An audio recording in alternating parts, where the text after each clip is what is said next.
Hello, everyone. Welcome to the Global Scholars and London Scholars transition webinar for our collaboration with our Department of Office of Global Services. Hopefully, folks on this call are in the right spot, but it is for our current students who are Global Scholars in Oakland or in London currently, and of course, our London Scholar students who are then transitioning to the Boston campus for the fall of 2025. And so we have our colleagues here to be able to talk through those experiences.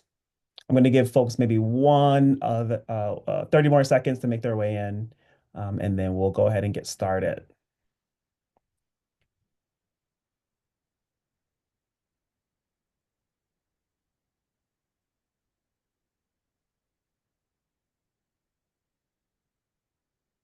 Okay. All right, so we will get started. If for folks who have not met me, I am Dr. Shannon Fairley Pittman. I'm director of our Global Network First Year Programs, and also have the privilege and honor to be able to manage our Global Scholars and London Scholars programs. As you all know, current students and maybe some guests on the call, we host lots of webinars. So this is a way for us to be able to support students as they are navigating through our global network. For students on the call, congratulations for making it this far into your first year. You're only a few weeks away before you become a rising sophomore, which is really exciting. And again, as a scholar, there's lots of transitions in your experience. And so we are hosting, again, another opportunity to hear more about ways that you'll be supported through this. I will turn it over to my colleagues from Office of Global Services in just a moment. But before then, I do want to give some housekeeping. We are recording this session, so folks will have access to this after today. If you do need to leave early, or again, if you have folks who might have missed this, please let them know that they will receive this recording via email from the programs. So please have them check their email. But of course, you also will have access to this recording later on. And we do have a few members of the program team on the call. And so they'll be here to help answer any questions that might come up. And so if you do have questions during the presentation, please do place them in the Q&A box. It's located at the bottom of your screen. And a member of the team will address it or let you know that it might be answered live as well. So we will have some time at the end of this presentation just to address maybe some large level themes. But generally, if you have a question, just put it in the chat and we'll support you through. And then overall, if you have any questions for the OGS team, I'll go ahead and have my colleagues put their email in the chat. It might be in the presentation, but just again, for folks to be able to have it. And then any scholar questions, feel free to email the scholar program email boxes and our team will get back to you. But with that, I'm going to turn it over to my colleague, Giscard, who's going to be able to introduce himself, his department, and then talk us through the information that you all will need as you transition to Boston. Giscard, you're up. Fantastic. Thank you for the intro and thank you everyone for showing today. We're happy to have you here and happy to give more information about everything related to the transition happening from the end of your program now and going into the fall term this fall. So let me pick my slide here and talk about who I am and my office if you don't know who I am. My name is Giscard Munch. I am the Associate Director of International Student Services within Office of Global Services, or OGS for short. So we handle many things in the realm of international education with our kind of within immigration. We're here to support any international students in terms of many kind of questions that may crop up in terms of orienting themselves to U.S. culture, about change of status considerations, how to maintain your status, what that means, anything tied to when you're here, thinking about employment, thinking about things long term, travel, coming back, anything that you're probably thinking about probably has some kind of immigration impact. So we want to make sure that we're there to address those needs as they do come up. So we're happy to always address that. So to start, I want to address the audience for this presentation to make sure you're in the right place. This specifically is for students who are on F1 status or will be on F1 status in the future. So if you are currently here, if you are a permanent resident, if you have another visa type that allows you to study, you necessarily do not need to be in this presentation because things that will be talked about don't pertain to you directly.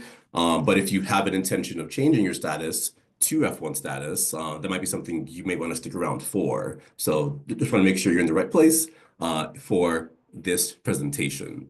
And of course, if you are going to be studying in any other status besides F1 status, please make sure we have a form here called the data form that we use to capture your information in the system appropriately.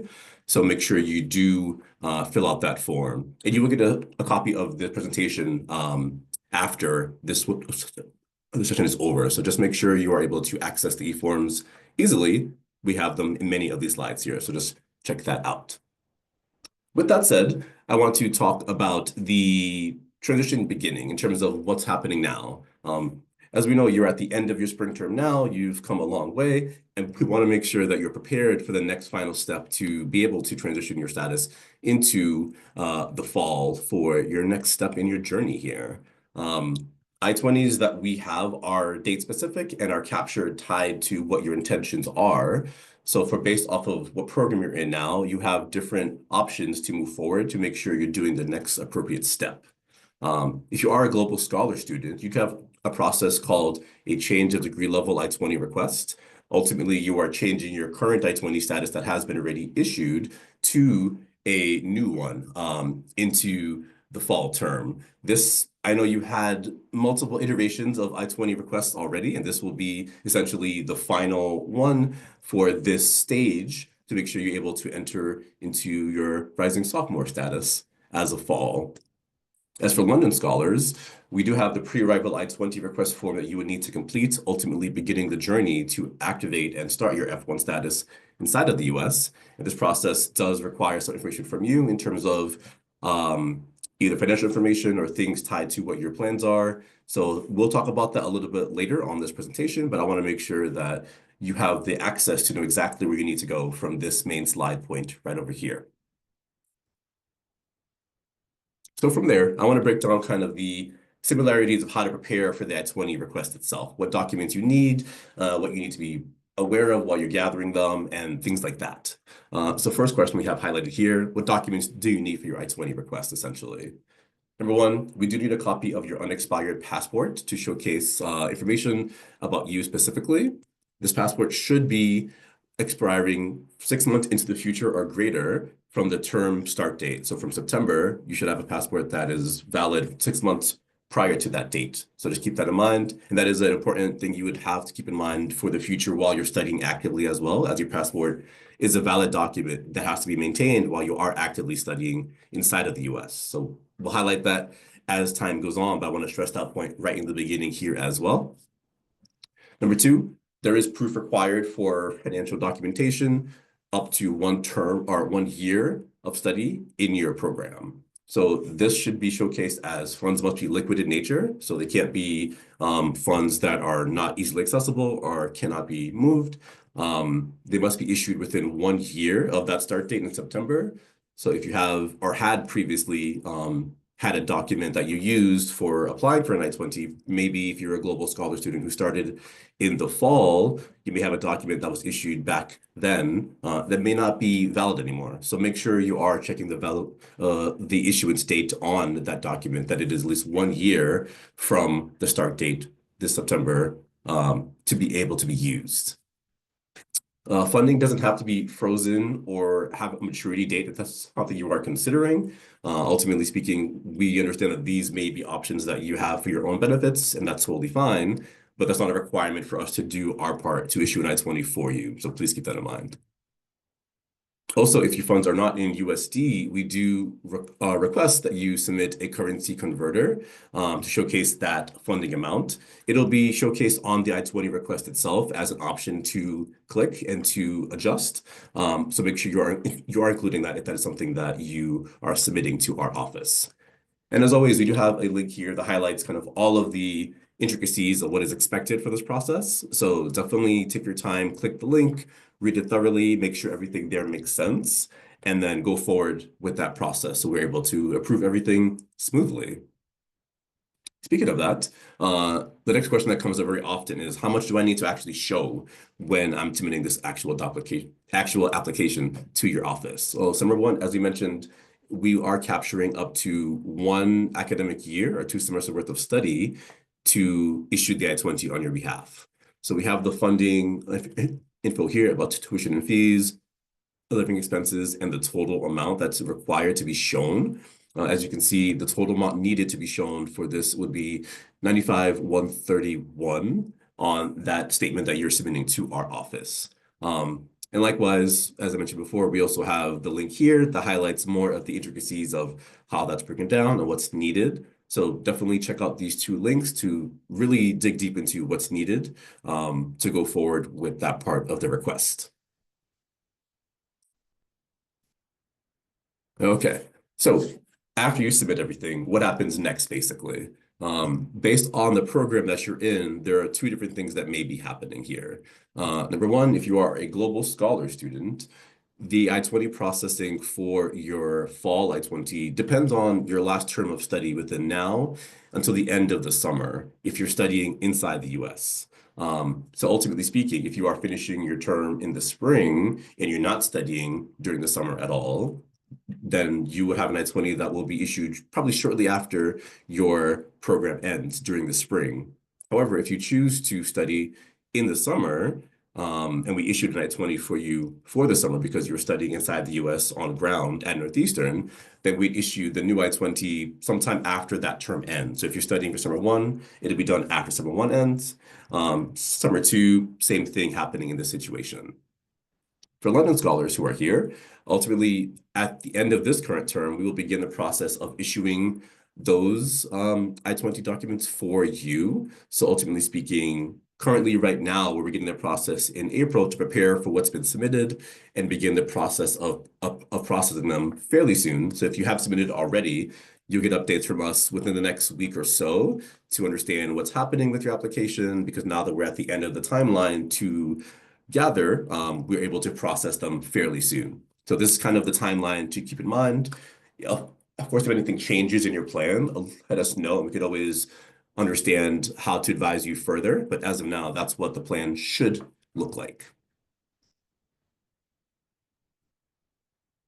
Okay, so after the I-20 has been issued, the plan would come next in terms of travel. If you are considering leaving the country, if you're already here or coming back to the country, these are factors that you want to plan accordingly to make sure you are very much aware of what's happening in terms of how to be informed about travel considerations, what you need to gather on your own to prepare for that process, and everything in between, basically.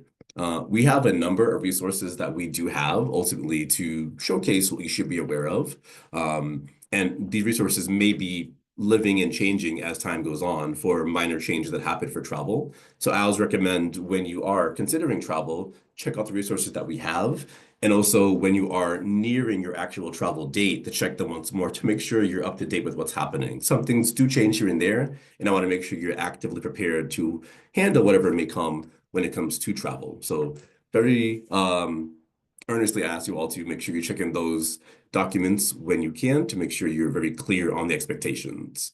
I do have a couple links here in terms of this current year's travel recommendations, what you should be mindful of, what's happening in terms of travel in general, and how you should navigate that smoothly. All that is captured there. So I would say read that very thoroughly when you can.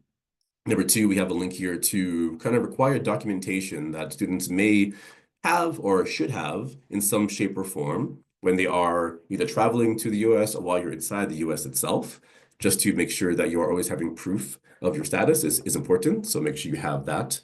And lastly, something called a travel signature. This ultimately is needed for folks who are returning to the US. So not for your first time, but who are returning to the US after a point of travel outside of the US. This allows you to enter the country because we are attesting that you have been maintaining your status and you have been doing everything you need to do to progress into your program. So these are things that are pretty important. So I want to highlight them here. But of course, there's other things that you would want to be mindful of when you are traveling. So we'll talk about that on the next slide here. Specifically, I want to break down the two types of processes that would happen right now. So if you are a global scholar student, right now you already have an F1 visa. If you're here and you have been studying and you have an I-20 that has been created for you, depending on your plan, if you are right now completing your spring term and you are not planning to study during the summer, when you receive the new I-20, as an example for the fall, it'll be fine to just use that I-20 to return at some point if you do plan to leave the country at some point in time. We always recommend you to verify some things on your visa to make sure they are up to date, such as the entries on the document itself, which really highlights how many times you're able to enter the country, as well as the expiration date, of course, which dictates when you are able to use that document to try and enter the country on that time. Likewise, if you are studying in the summer and you want to do a short-term travel, as an example, and leave the country, that's where something like the travel signature would be very important to have because you'll be traveling during your study still and not after your study completes. So that's something you'd want to have when you are thinking about that plan. So just keep that in mind in terms of how that would look like and what you need to do for those steps. For London scholars, you have two options as well. If your plan was to begin studies during summer two, and your plan is to enter the country during that time, please keep in mind that the F1 visa ultimately allows entry up to 30 days prior to the term start date. So if you have any concerns or thoughts in terms of entering the country, that timeline is very important to make sure you're planning accordingly so you're not arriving too early prior to when your visa allows you to enter the country during that time. So keep that information in mind. And if you're coming for the fall, that stipulation does also apply as well, where you are thinking about fall entry. So August would be the timeline where you're able to enter the country on an F1 status with our I-20. If you're thinking about any other permutations to the plan in terms of travel or study, talk to our office so we can really know what's going on with your plan and we can kind of give you the best advice. But that's kind of the expected path that may happen for most of students who are here. We have two links here talking about these as well. One about the traveling back to the US if you've been here before on F1 status. And we have that link there for you. Likewise, if you are coming for your first time to the US, we have a plan here for you as well. After all this has happened, you have arrived now for your fall term. We have a process called immigration clearance. This really is how we activate your visa type to acknowledge that you are here in your degree seeking program, that you are here actively studying now in your new campus of study, and everything's happening at that point. So this process is very important. We want to stress it that it's something that we do need to have for any student who ultimately is going through this process, because this lets us know that you're here, you're able to study, and you have done the proper steps to actually make all that happen. So once this is done and submitted to our office, we're able to activate your record. And at that point, you're able to continue your studies at Northeastern. So you'll get information about this automatically through email, but I want to lay the foundation here so you know the expectation when you get closer to the fall term. And likewise, I have a link here as well too. If you want to read more about that process, you can check that out through there. Okay, so some questions that do come up often are in relation to what do I do next? What can I consider, the next steps? And one that comes up often is, how often do I need to adjust my I-20 after the step has been done? As I mentioned, I know throughout the process, there's multiple steps you had to do already to update your I-20 for multiple stages. And this is just how we would have to navigate that. But this ultimately is the quote unquote final step in this process, ultimately saying that you are having an I-20 now that will have a multi-year program length on it that will dictate exactly what you're doing, your program of study, all that will be captured in one location on this new I-20 that you will receive for the fall. With that said, if there's any changes to your plan, such as if you change your major, change your funding, any other changes that are tied to the I-20 information already, we'll need to have a updated I-20 to reflect that. Likewise, if you have any future changes, such as if you are going out on a co-op or an internship, if you are taking a break from your studies, doing a leave of absence, it's called, or anything tied to leaving the country again to study and doing another opportunity where you're doing a study abroad or something related to that, these also do require updates to your I-20 to showcase that appropriately. So whenever you're thinking about any changes to your study plan or anything that is not directly on your I-20, we want to make sure that you are keeping that in mind when you're thinking about your travel plans or your change plans as well. So I'll mention that there. We do have a list of kind of all of the forms that we do handle, so to give you a better idea as to what to expect when it comes to changes for your I-20 that are required. So we have the link here in terms of what you may need an adjustment for. So keep that for your records when you do need it. Number two, a big question that comes up often is, when am I available to begin employment after this change starts? So after fall term begins, what is my options for employment? So number one, you are able to continue and use on-campus employment immediately after you begin your fall term. So that's something you are able to do. And that could be something either related to on-campus employment directly at the campus you're working or you're studying at. It could be maybe a hybrid or a remote role tied to the Northeastern network and working through the student employment office as well. These are options that exist.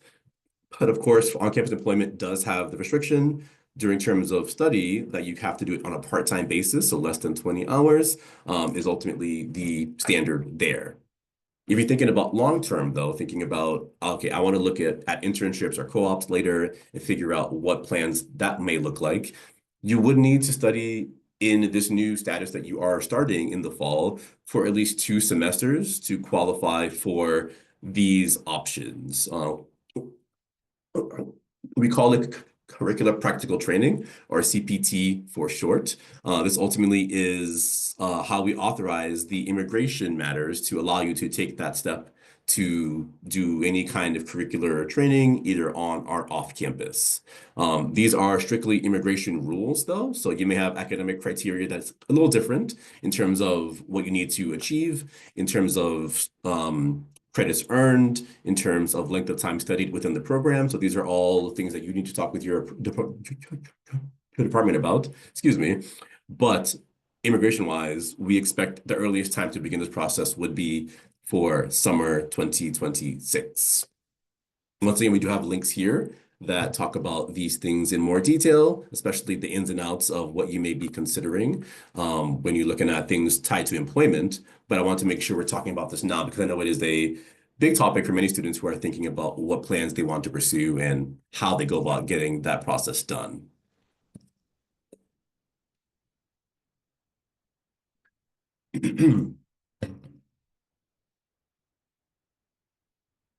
All right, so really kind of with that, we really just want to highlight just a few topics to get your mind thinking about what could be happening. We understand that this is the time of kind of big change and you want to make sure you're understanding what the next steps are.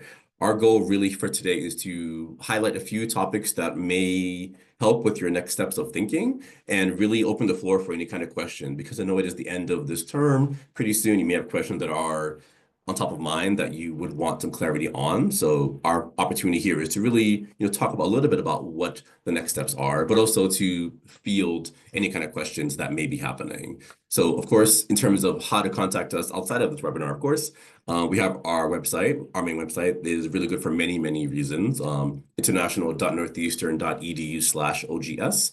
Ultimately speaking, this is kind of our one-stop shop for anything you may need to look at if you want to do a deeper dive onto anything regarding your status or things you're thinking of into the future.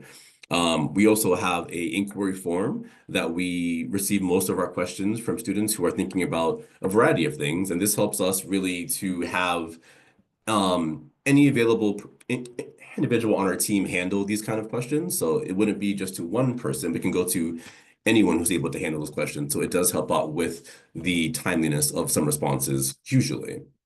But yes, I want to just stop my presentation there and make sure we are able to answer any questions that may have come. Awesome. Thank you, Discard. Always very helpful as folks are learning about their next steps and considering how to be prepared for it. Thank you to our team member who's put in the OGS website so that folks can access this information now, before you're waiting for the recording to be sent out to you, or the presentation to be shared. Folks, you can find the presentation on the Global Scholars and London Scholars website um, under travel resources. So please do also go there.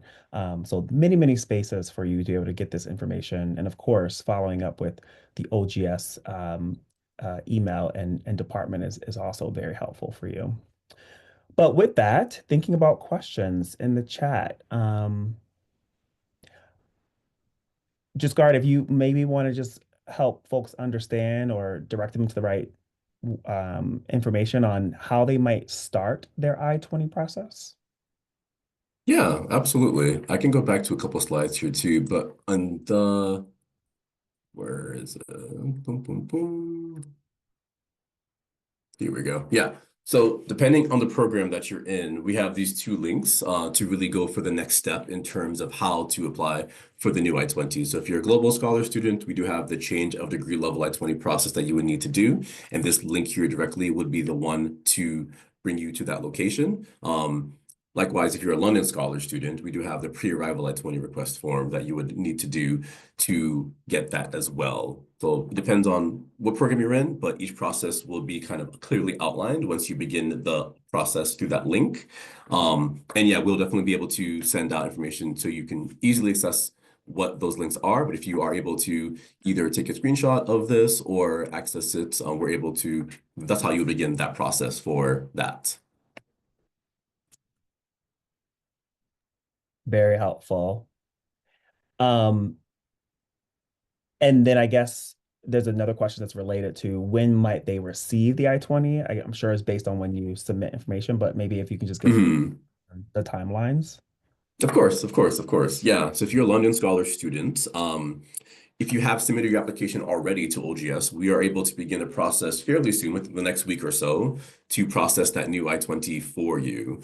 If you haven't submitted it yet, and you plan to submit it in the next week or so or prior to the end of your program, that's fine. We typically process within a 2 to 3 week window for any submissions that are coming our way. If you have any kind of special circumstances that you're thinking about, we can always talk more clearly in terms of what you're thinking. If you have travel concerns or considerations that may crop up, we can delve deeper into that. But typically speaking, if you submitted something as of now, it'll be processed in the next couple of weeks prior to the end of this month. And then maybe just to clarify for folks that they're asking, maybe how do they submit it, their information around the I-20? Mhm. Hmm. Yeah, sure. Yeah. So I can so this direct link here, I can copy and put them in the chat here. This might be helpful because this will directly guide you into Gotcha. everything, but everything is based on an e-form submission. So you would access the link, you will be giving instructions on how to progress forward.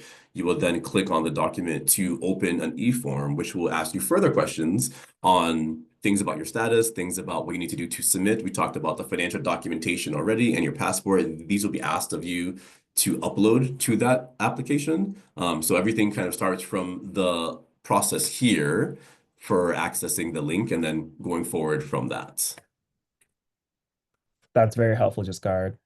And just maybe for folks to know, is this information emailed to them as well, or how might they also receive it if they didn't go to that link here? Yeah, yeah. So everyone should have received an email from OGS already. If you do a search for OGS underscore do not reply, that's kind of the email address that it will come from. That's where it will be sent. I think this was sent out, I would say maybe 3 weeks ago, I want to say approximately, towards the end of March. So we have it there. Also, if you want to go to our main website, you can check that out directly, just international.northeastern.edu/OGS. On that page, if you go to the new student section, there is things there that will directly guide you to that I-20 request as well. So there's a few things, but we do plan to send an update through email after this webinar has been concluded, so you can have those easily accessible as well. So you get it multiple ways, but any of those options will guide you to that location. Awesome. And yeah, just for folks to understand, today is just a way for you to be able to get the information about the process and the ways that the OGS department can be supportive. So please do sit with the information, go back and read the information that's been shared with you. You will again receive this recording. You can watch it back to process through this. So we are asking that you process this information beyond this webinar today, but more information will be shared in the coming days. And also, again, the links have been added to the chat so that you can go to it for folks who are on the call today. And then if you do have specific questions, I do see some specific questions. We do ask that you reach out to the OGS email so that they can process that with you. We just don't want to air too much on the line here today about personal information. But we do ask that you go back and sit and process with this information. Let me see if there's another question here that might be helpful for the larger group. Um, yeah, I guess one more clarification. If a student is applying for the I-20 for fall 2025, can they still take online summer classes with the F1 visa, just guard? Yeah, good question. Yeah, so it depends on your plan, but if you are going to do only online courses and you are outside of the US during that time, or if you're in the US with a different visa type, so say, you have maybe a status like H4 or F2 as two examples, that will be fine to pursue that plan to have fully online courses without the F1 visa. The only time it comes into play is if you're on F1 status already and you're inside the country, that does change some options in terms of what you should be doing because F1 status does require on-ground presence to be maintained. So that's one thing that you have to maintain. But if you are doing it fully remotely, doing online classes without the F1 visa outside the country, no problem there whatsoever. You can do those options without any concern with that. Thank you. Um, I also do see a question here, I guess, about co-op. I just want to make sure that, and maybe just Gar, you might be able to answer this too, but I just wanted to be clear that students should be working very closely with their academic advisor about setting up their timeline. And again, if you've been approved to do this, we know that there's different phases for students, but generally, Global Scholars and London Scholar students will be able to start their co-op, which is the physical action of doing co-op the first semester of their third year. But yes, there is a co-op class that students would take before then, which would take place in their second year. But I do want to just make sure that folks go to the right individuals to understand their individual plan, and that will be your academic advisor. So I just would ask that folks move forward with that around co-op planning. Just guard anything around co-op for these students from your perspective? Yeah, I think you definitely nailed it there in terms of the beginning standpoint of where to begin that process. For any kind of co-op, there are basically two processes involved. There's the academic approval process to make sure you've met the criteria to be able to go on a co-op and doing the course that Shannon mentioned about prepping for that co-op as well.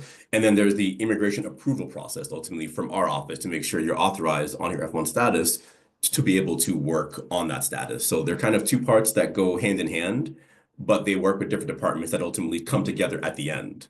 So definitely talk to your academic advising team and your co-op coordinating team to make sure you understand the nuances of credits needed to be earned, courses needed to be taken. All that will be handled by them and they'll guide you in terms of what needs to be done. And then on our end, when it comes closer to when you want to do that co-op experience, we'll talk to you more about how to get that authorization from our office to do those kind of off-campus employment opportunities. Very helpful. I know students right now, if you're transitioning, there's going to be lots of information shared over the coming few weeks and probably have already been shared.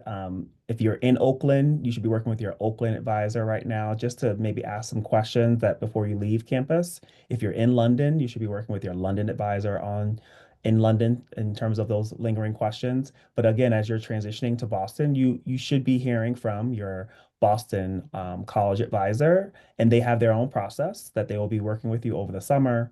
So please do check your email and follow through appropriately with how they're processing that. It is individually based on the colleges. So it's not a one size fits all for everyone. So please do look to your specific college and that specific email with their specific direction for you about how they're guiding you over the summer. Um, and then I think I see one more question here. Just I guess just guard if someone was just their first time, as I'm sure many of them it is, absorbing this information, what would you advise folks to do right after this call today? What would be their next step? Yeah, for sure. I think the next step at this point would be to determine what your plan is. I think right now, if you're thinking about or already begin the process of choosing classes for the summer, I think that's the first thing we want to make sure that we are addressing. And that would be going through our office as well as the academic advising team to make sure we can see what your plan is. From that point forward, if you're not planning to do any kind of summer enrollment and just want to do fall instead, I think the first thing you would want to access is our main document for applying for a I-20. This really has a large description as to what you need to be aware of, what you need to do, what is required of you. All of these kind of have a larger explanation as to step by step, so you're not feeling too overwhelmed in terms of what you need to prepare for. It's very clear in terms of processes, what you need to prepare, what you need to submit, what you need to upload. All that is on the e-forms directly. So I feel like if you're feeling overwhelmed right now, you're not sure what to expect. There's so much things coming at you right now. That's fine. We understand that. And we were here to make sure we can flesh that out for you. But I would say the first thing is to check out these links here and see what is being offered there. And then from that point forward, you'll be able to upload documentation and ask us questions if you have any doubts about what's going on. So we can clarify that to make things as clear as possible, basically. Very helpful. Okay, I think we've answered most of the questions in the chat. If again you have a specific question, we do ask that you reach out to the OGS team. We've listed information in the chat there for you to be able to follow up via their website or the inquiry form. Again, students will receive this recording. So please go back and watch this again and come and process through this, as well as check out our website, Global Scholars or London Scholars, to get the specific information from this PowerPoint that's on the website as well under travel information. And you will receive an email with all of this information as well. So we are hopeful that you will be able to be guided through this process. We appreciate Jasgard and team for supporting our students through this. And please do reach out if you have any questions. But we want you to process this information that's been shared with you as well. We look forward to seeing you in upcoming webinars. We have one more this week. So Global Scholars and London Scholars on the call. We'll be hearing from our Husky 101 orientation office in Boston. As you all know, you are going to be oriented to the Boston campus this fall. So you'll hear about what that process is like and the upcoming timeline for that. So it will not be orientation on Thursday, but it will be sharing with you about what this next process will be. So we're just giving you heads up on it. So we look forward to seeing you on Thursday for that webinar. And again, congratulations on getting through your first year in college. A huge time, and also the way that you all have been navigating it in our global network campuses in Oakland and London. We wish you well, and we look forward to seeing you all soon. Thank you all so much, and thank you, Jasgard. Happy to be here and take care, folks.